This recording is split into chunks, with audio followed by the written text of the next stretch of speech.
Star Trek.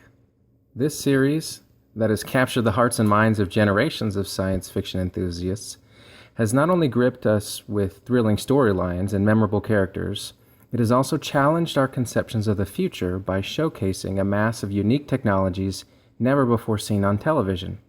Surprisingly, since its debut in 1966, many of these sci-fi technologies have now become a reality. Technologies like the portable communicator or the universal translator, hyposprays, and phasers, even transparent aluminum.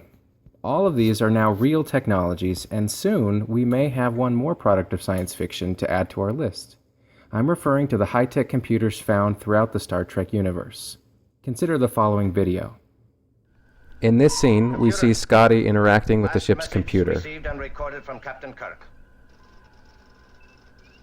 In place. Run it through analyzer.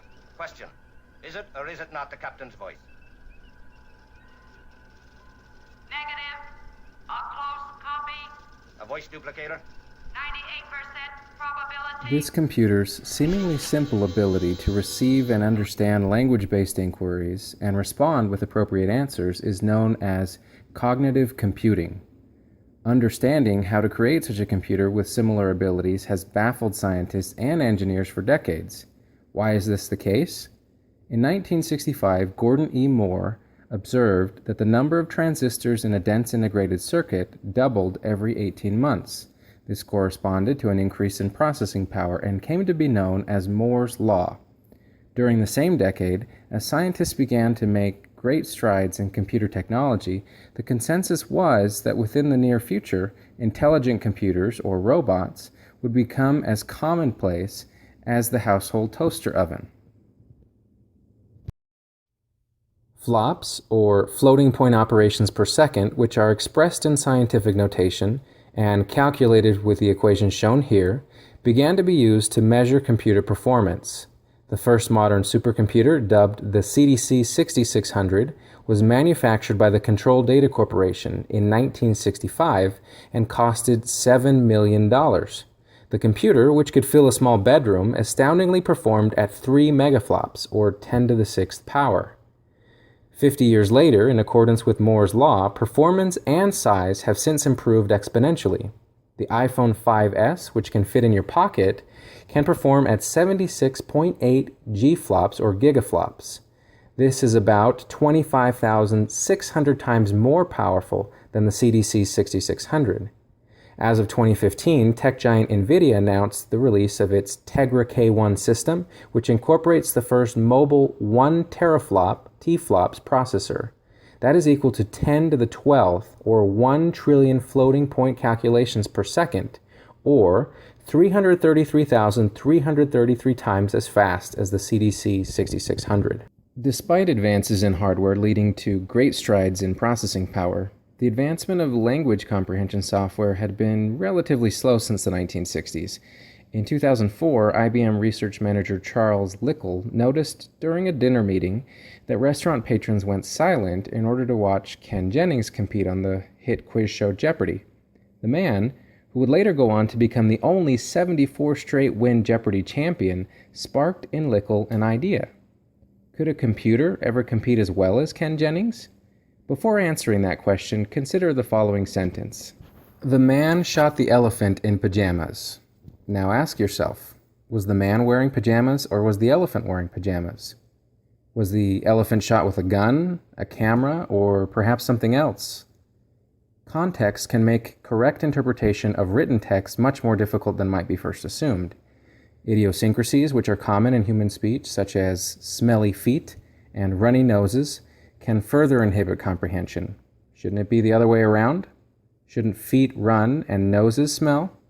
To correctly interpret and judge human language, common sense rules such as these have traditionally needed to be programmed into computers one by one. This is a time-consuming and expensive process. At IBM, a team of researchers have programmed a database of nearly 6 million such rules, which they believe only constitute 3% of human common knowledge. Fortunately, a new tool has been created which helps teach computers to learn as people do, using examples. This is called machine learning. To understand how machine learning works, consider for a moment the letter A. What if you had to describe it to a computer? It's a real problem faced by the U.S. Postal Service, whose computers must decipher all kinds of addresses, printed and handwritten. We all know what an A looks like. I know when I see it, but there's just way too many different types of A's. There are fonts where the A is just a triangle pointing up, right? That's an A. Pretty quickly you realize there is no simple set of rules that you can write down currently for a program to determine whether a letter is an A or not. Humans might not be able to come up with the rules that reliably identify all kinds of A's, but it turns out a computer can do it for itself, if you give it enough examples. The way you do it is you just get an A, send it to the program, and say, that's an A. Here's another A, different one, that's an A. Here's another A, it's a different one, that's an A. Then you would give it another example, then you would give it another example, and you would do that 1,000,000 times. The computer hunts for patterns among all those examples, and it finds them. So the next time it meets a letter A, even one it hasn't seen before, it will recognize it. This is machine learning. Using machine learning, along with traditional programming, developers at IBM were able to teach a computer to read and understand text. A sophisticated program or architecture known as UIMA, Unstructured Information Management Architecture, was developed to employ probabilistic concepts to find evidence and deliver answers with a specific level of confidence.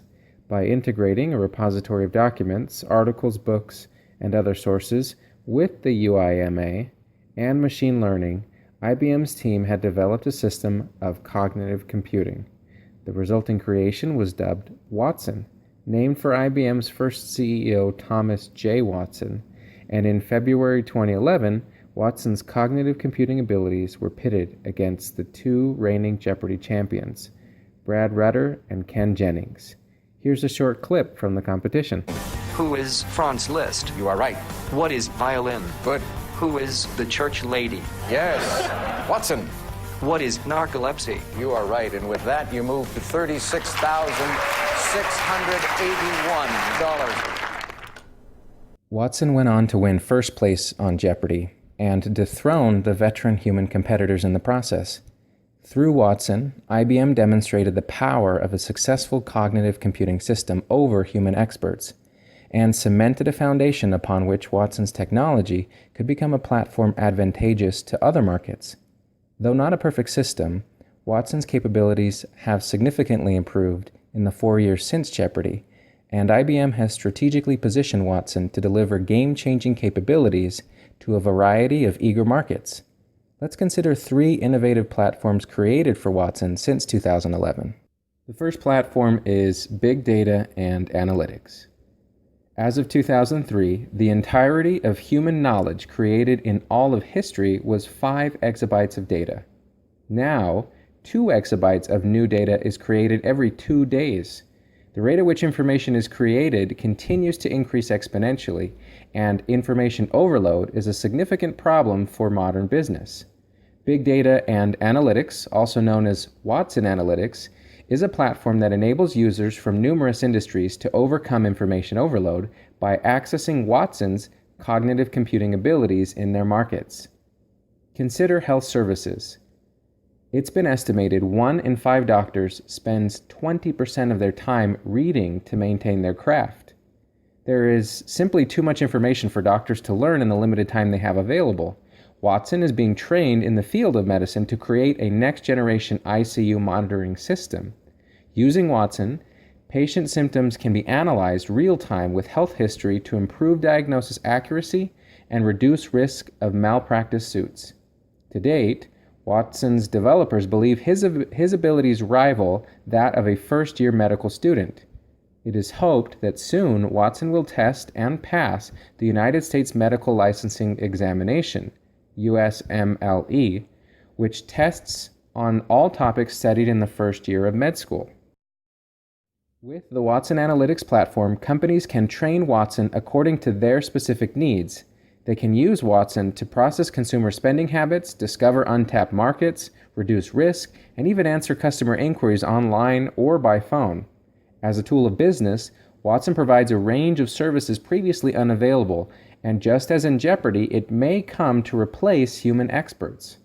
Given that the U.S. has moved from an agrarian to an industrial, and now a primarily service-based economy, this technology may be a game changer by reducing company overhead related to benefits and workforce wages.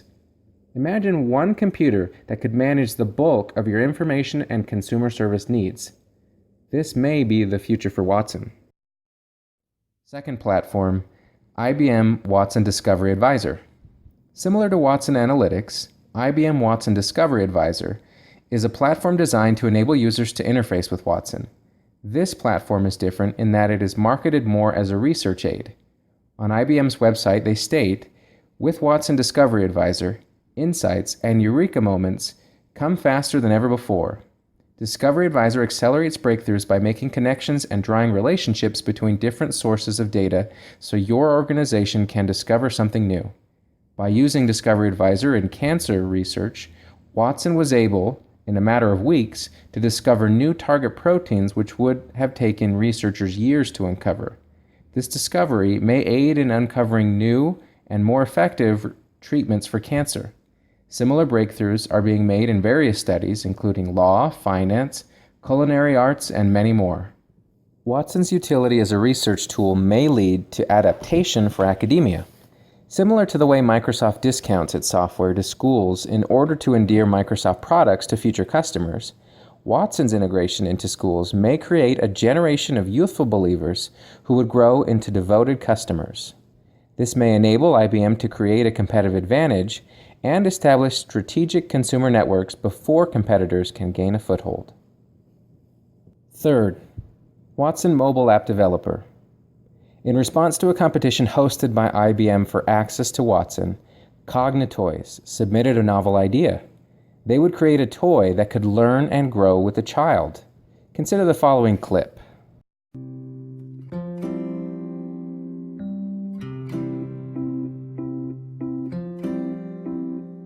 Hi, my name is Lily. Hi, Lily. Nice to meet you. How far is the moon? The moon is about 250,000 miles That's from a Earth's lot. average. What is 2 plus 2? 4. Awesome job, Grayson. What is the speed of light?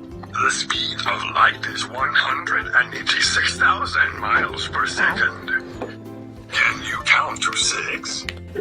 1, 2, 3, 4, 5, 6. Super. Tell me a knock-knock joke. Knock knock. Who's there? Lettuce. Letters who? Lettuce in. It is freezing outside. My favorite color is orange. Okay, I'll try to remember. Your favorite color is orange. See you later, alligator. In a wild crocodile. Tell me a story. How about we make a story together?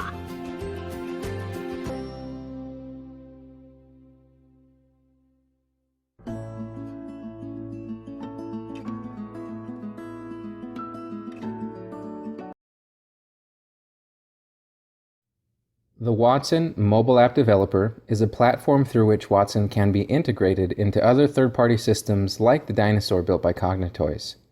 Not only will this help IBM save on R&D, it will also position IBM to leverage similar strategic alliances with new business partners as learning opportunities to improve Watson. And it will strengthen the company's competitive advantage. Over time, it is likely other groups will develop cognitive computing programs to rival Watson, but IBM can leverage their first-mover advantage and work to become a generic trademark, similar to Kleenex, Xerox, or Google. If the name can be made synonymous with the item or service, Watson may be solidified as the principal service provider. Imagine saying, "I better Watson that," instead of, "I better Google that." In closing, it is clear that IBM has created a unique competitive advantage. Watson has already begun to stimulate new markets with valuable and original products and services. As information continues to be produced at a growing rate, a mechanism by which data can be leveraged for company growth becomes a necessity. This strengthens Watson's position as the only current solution. It appears that after years of effort and millions of dollars invested, IBM really has positioned Watson to boldly go where no man has gone before.